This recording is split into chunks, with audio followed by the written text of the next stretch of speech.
Spotlight is a production of CTNY, the Catholic Television Network of Youngstown. It seeks to spotlight people, places, and events from around the Diocese of Youngstown that promote the new gospel of joy called for by Pope Francis. Your program host is Father James Korda.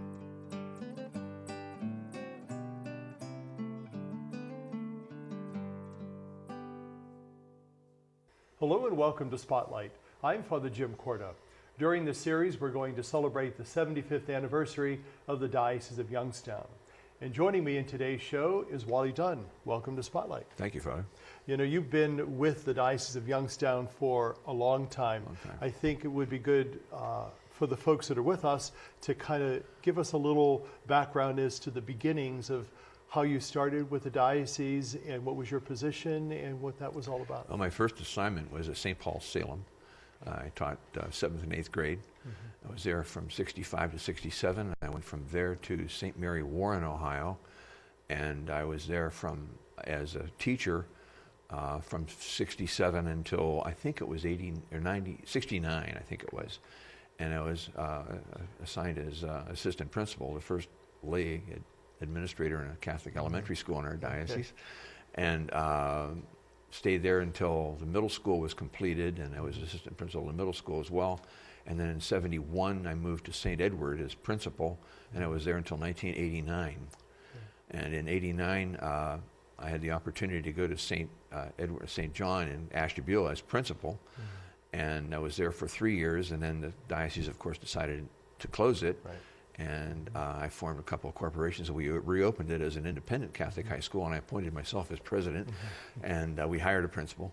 And then I was there. I needed a paid job, too, so I went to St. Patrick as principal, and I was doing both jobs for quite a while, and then I dropped out of the St. John job and stayed at St. Patrick Hubbard as principal until the diocese asked me to come down and be director of government programs, resource development at the central office. And I was there from 93 or 95, I think it was. And then after Nick Walsinovich left, Bishop Tobin appointed me as interim superintendent. And then when Dr. Scooby came in as superintendent, I went back to my government programs job and later ended up as assistant superintendent, and that's when I retired out in 2011. So officially retired. Officially. Now, we know that with the church, you really never retire. You still work or volunteer, or give your time.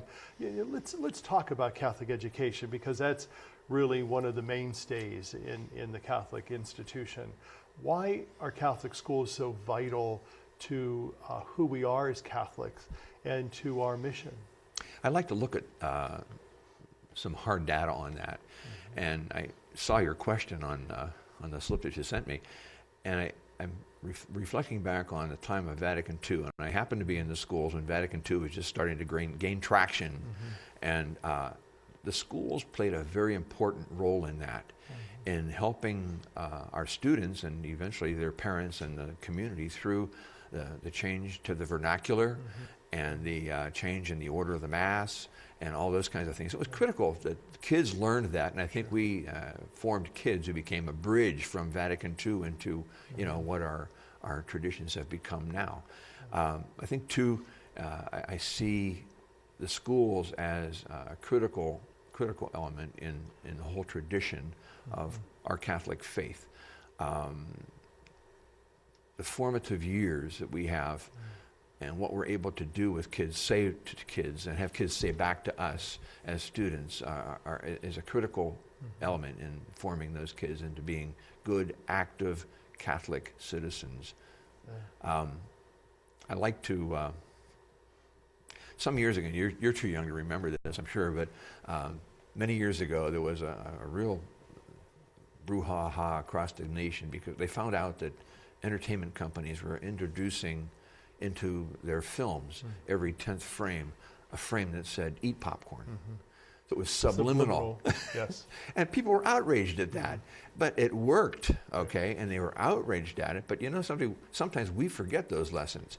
So I think some of the subliminal things we do with kids in school too help them respond to in ways in which the church would ask them to respond to their life and their society and their culture and their country and their state.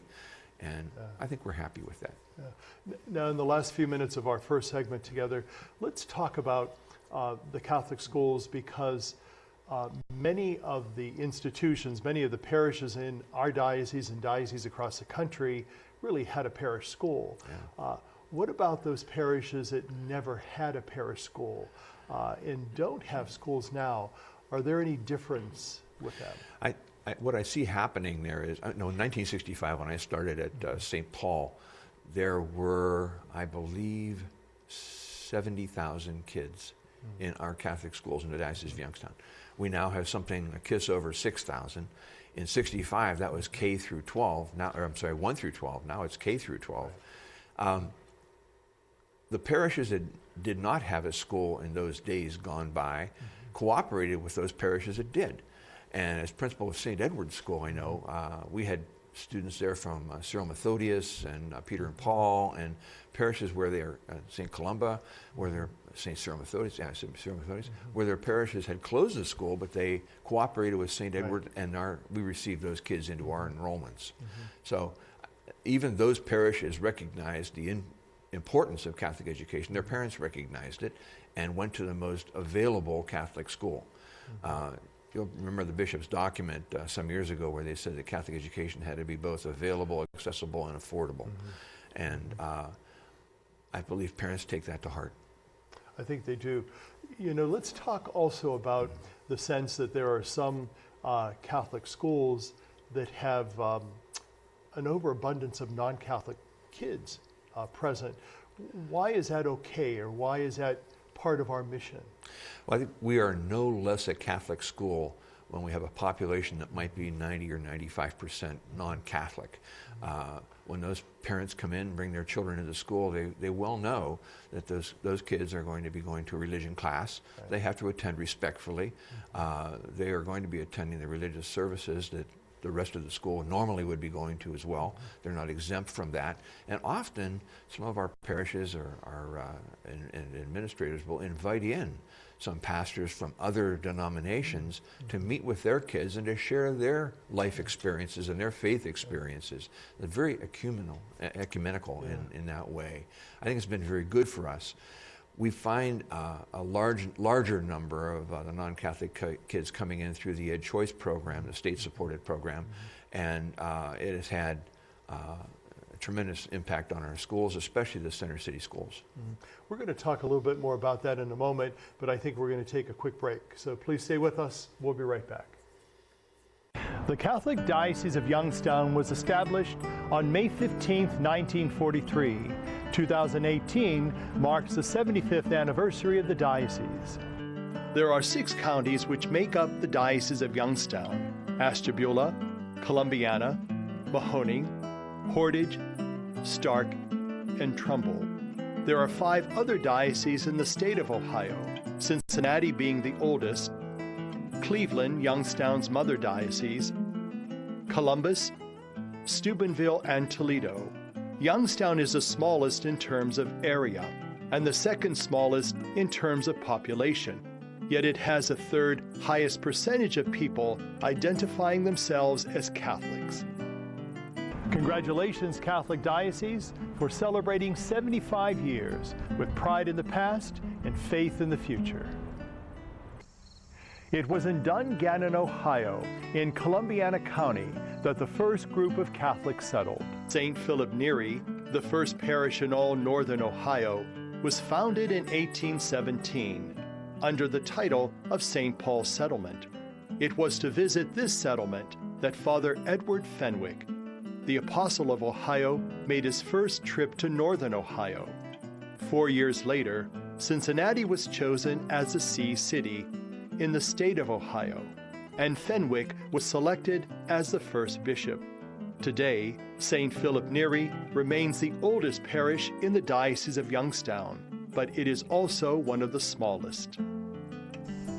Congratulations, Catholic Diocese, for celebrating 75 years with pride in the past and faith in the future. Welcome back to our show. I'm talking with Wally Dunne, and before the break, we were talking about that whole idea of the importance of Catholic education and Catholic schools as missions. Let's take a little different aspect. Looking at the schools as an administrator, how important is it for administrators in our Catholic institutions, especially our Catholic high school and grade school institutions, to be people grounded in the faith? And how important is that also to have that ability to be able to communicate the faith to others? Well, I think we've always expected the teachers and administrators in our school to be people of faith. And it's very important, I think, that they are people of our faith. We imbue all of our teachings with Catholic philosophy, Catholic principles, Catholic ethic, and whether it's math class and how honest you are with that, or whether it's a social studies class and the civics classes and English classes, and we try to imbue all of those subjects, all of those areas with our philosophy, our Catholic point of view. It's made easier when the Catholic teacher, the teacher is Catholic, Roman Catholic, and they are grounded in that faith. However, I can tell you that I have seen and had teachers who were not Catholic, who were people of deep faith, and shared that with students, and the kids were enriched by it. Let's talk about some of those early administrators in the Catholic school system that you would have experienced and worked with, like Bishop Malone. Tell me of some of your experience of Bishop Malone and how he was as an administrator and also someone who was very committed to Catholic education. Well, he is really one of the reasons I ended up in Catholic education. Bishop Malone and my mother were classmates at Ursuline High School. Okay. And in 1952, I believe it was, he called my mother and he wanted her to consider going into the cadet teacher program. My mother couldn't do it. For whatever reasons, she couldn't do it. Okay. She felt very bad that she had to tell her friend, Father Malone, that she couldn't do it. And so she got me and my sisters, my sister at that point, and she said, I can't do that, but you're going to.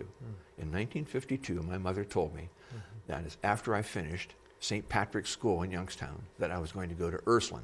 Oh, that got changed when they put the boundary in and built a new high school. Sure. Went to Cardinal Mooney. And you're going to go to John Carroll University and you're going to live with your aunt. Well, now when you get out of John Carroll, you're going to teach in the Catholic schools. Right. I can tell you that there were a number of times when I tried to move away from that promise I had to make. And I never did. I always pulled back into it, but it's because Malone asked my mother that it brought me into it, and my family, and my kids, and my grandkids. And it's something that I cherish. Isn't that how it always works, though?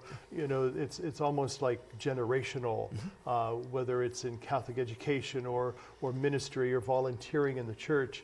You know, what we do, we hand on to those who come after us. And so that's a wonderful celebration of your family, but also lifting up that whole importance of Catholic education. I have grandkids in the Archdiocese of Philadelphia, Cleveland Diocese, and the Diocese of Monterey, who attend their Catholic schools. And my daughters, my son, have always been very active in their parish schools. And I'm amazed at how the conversation is the same in Cleveland, in Pebble Beach, in Philadelphia, about Catholic education, the challenges of supporting it and making it grow and sustaining it, and the benefits that people see in having Catholic education available to them.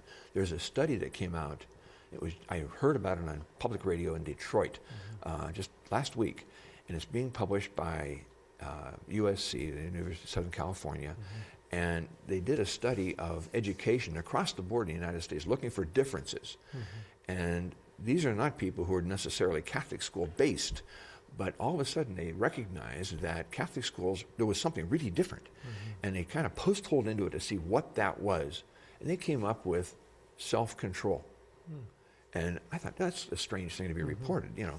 But when you think back about our experiences in Catholic education, it is. But it's faith-based, it's ethics-based, and they're touting that as one of the great successes of Catholic education. I can't wait to get a copy of the whole document. That's interesting.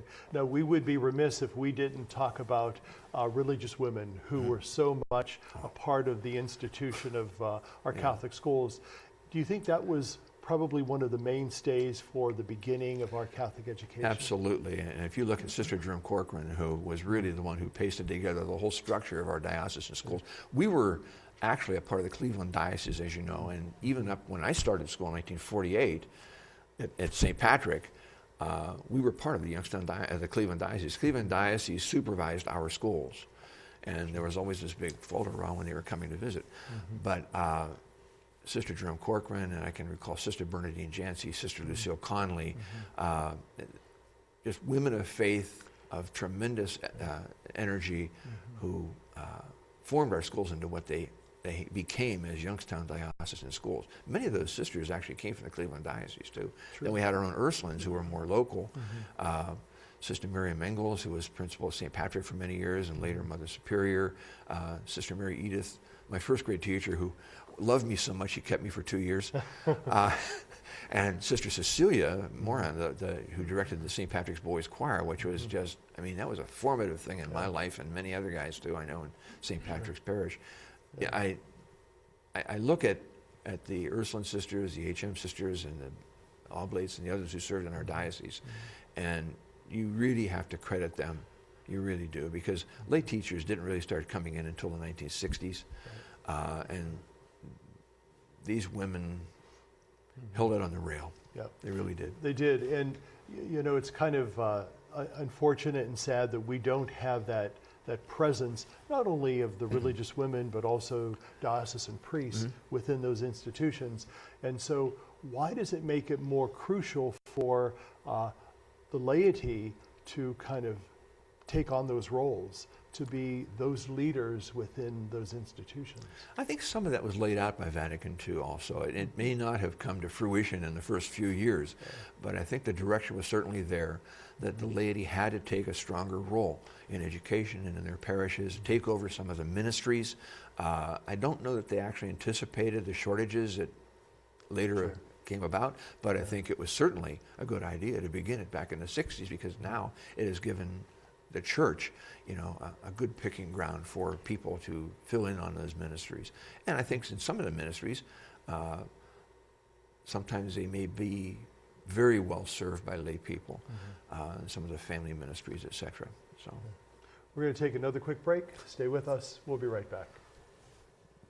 Miles from the first Catholic parish in all of Ohio, in a place called Canton, Catholics gathered in 1817 to celebrate Mass with Father Fenwick.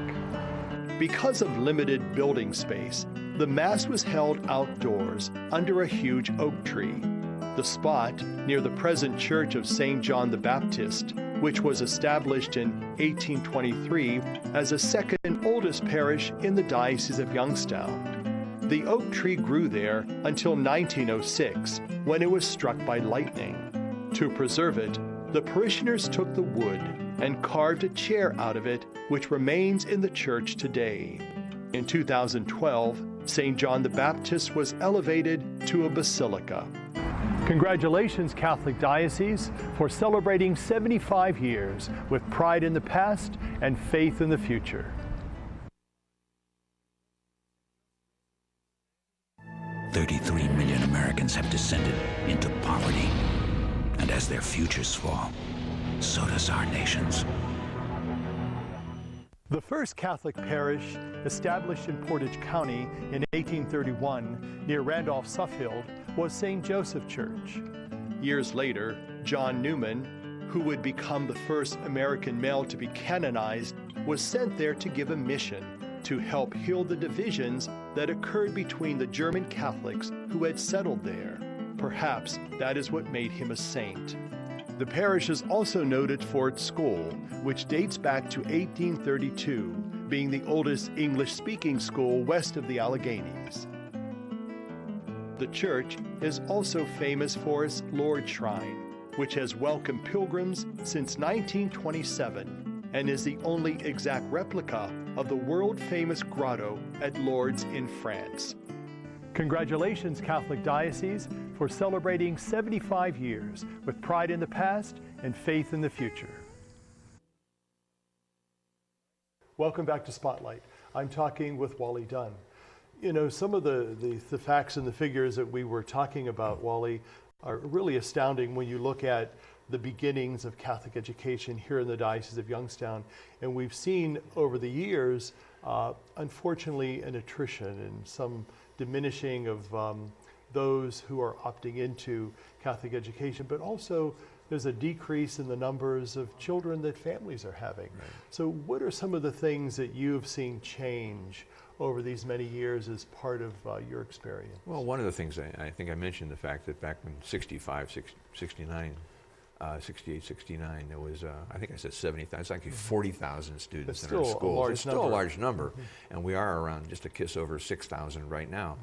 And one of the things I do with, or still do with the diocese, to look at some of the demographics and some of the issues that come up. If you look at the drop in the populations in our schools, and you go back and look at percentage-wise from census, the number of school-age kids that are out there, and you look at that across northeastern Ohio, the census has dropped, regular census has dropped in northeastern Ohio. And our portion of that available group of kids hasn't changed that much percentage-wise. What has really changed is the population in northeastern Ohio. After World War II, I know there was a movement to the suburbs, and our Catholic communities had kind of clustered around either regional or territorial or ethnic parishes. And as they moved to the suburbs, that all changed, and the affiliations and the where they go to Mass every Sunday changed. And that, I don't think we were ready for that fluidity as a church. And all of a sudden, there it was. I see that continuing now, but I'm sorry to say, what my data tells me is that people aren't just moving to the suburbs, they're moving out of Ohio. Sure. And it's because of job markets, et cetera. We always prided ourselves in producing kids who are ready for the job market, who are going to be good, productive citizens. Well, they are. But all of a sudden, if there's no place for them to produce, they move on. And we've kind of shot ourselves in the foot in that sense, that we've created some people who are very, very, very ready to move into the job market. I think right now, though, if we look at the way things are settling down, I don't believe our schools are going to be suffering any huge losses, personnel-wise or staffing-wise, enrollment-wise. I really believe, I see a stability coming back, but it's a stability that isn't the same as it was right after World War II. Sure. You know, we know our parishes in the suburbs have had to grow. The ministries have changed. Basically, some parishes used to be a school parish or a parish school. It was one way or the other. Right. And now, you know, there are so many other needs that a parish has that they have to meet with divorced and remarried, with senior citizens, with all of the other needs that come up that the church tells us we really need to be prepared to handle. That means that the school has a different role. I gave a little workshop up in Cleveland here 2 years ago. We were talking about some visions that had come out for the Youngstown Diocese and some things that were happening in Cleveland Diocese. And it's good. Our schools have to be relevant to what is happening in the church. And I think they also have to be very obvious in how they respond to it. Their value is going to be seen in that relevance and how they respond to it. And our schools are well prepared to do that. You know, it's interesting, as you were talking, one thing that came to mind is that Catholic schools may not be as numerous in our area and surrounding state, but Catholic education and Catholic schools and those institutions are still flourishing around the country. And they're important for us as a diocese to maintain and to uphold. As you go back to when you first started in Catholic education, and then obviously on the forefront of Vatican II, how did you see that change in from a pre-Vatican II to a Vatican II then post-Vatican II church? Well, I can tell you that I remember I was at a parish where the some of the congregation was very opposed to having the priest face the congregation, and they always wanted to see his back. Okay, little things like that became big issues with some people.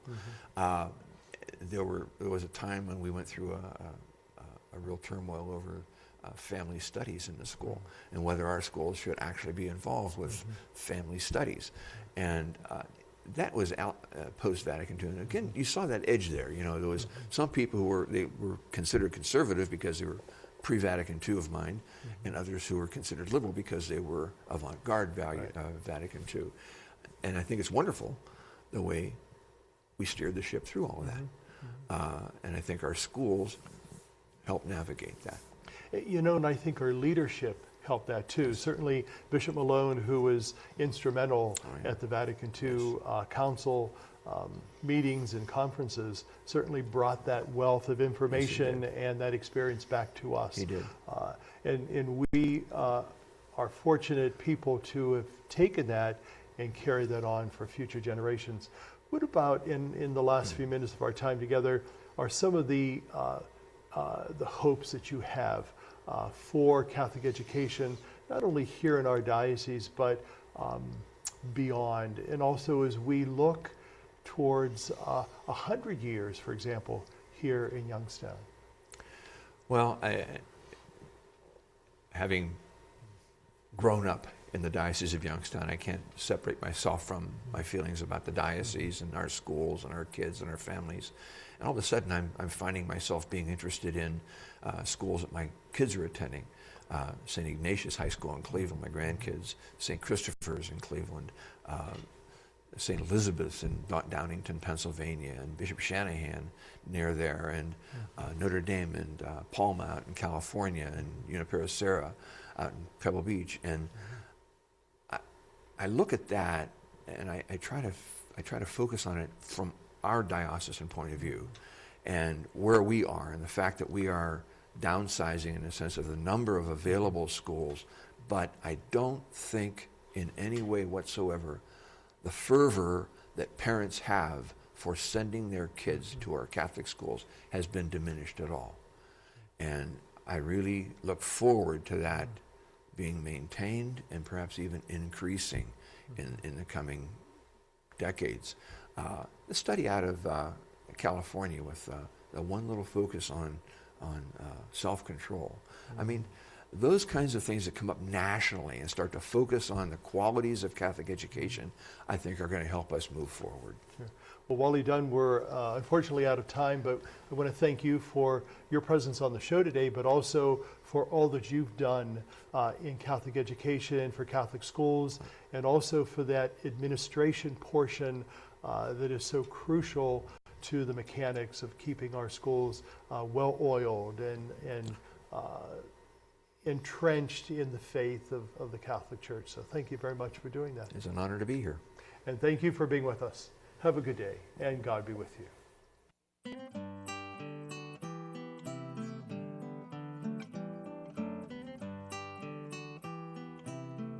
Spotlight has been a production of CTNY, the Catholic Television Network of Youngstown. Your program host was Father James Korda.